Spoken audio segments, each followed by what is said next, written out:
Paglaom o kalig-on ang isimbolo sa higanteng Christmas tree diya sa Fuente Osmeña Circle sa Dakbayan, Sugbo nga ang pagpasiga o gipasiga ng suga gisaksihan usab kini sa mga Sugboanon. Ano ang report?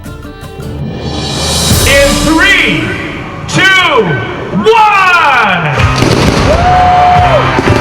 Subling nasaksihan sa mga Sugboanon ang pagpasiga sa higanteng Christmas tree nga gipabarog sa Fuente Osmeña Circle. 120 katiil ang gitas-on nini nga gidayan-dayanan og mga snowflakes, mga parol nga gisabit ug ang dakong regalo sa tiilan sa Christmas tree. Sa kinatumyan mao ang bituon nga nagsimbolo sa kahayag sa paglaom samtang sa base nini ang imahin sa Senyor Santo Niño nga nagsimbolo usab og hugot ipagsalig ug kalig-on sa mga Sugboanon.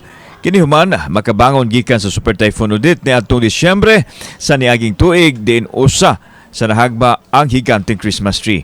We must share our bounties. We must rise from the ashes. We must have the positive thinking.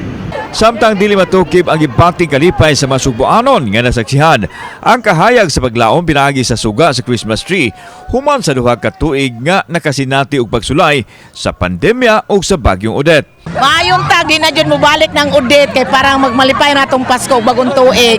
Nito dyan guys tanan sir. Ya, usaman ang Christmas wish ninyo. Christmas wish na ko is ma-okay lang ko. Bahala na. Huwag sa mga pamilya diha. Moabot ako ba may kapasko. Asa man imong mama? Nasa Dubai. Ang ceremonial lighting mausab ang pagsugod na sa Pasko sa Sugbo diin adunay nagkadiyang kalihukan nga masaksihan sa Fuente Osmeña Circle.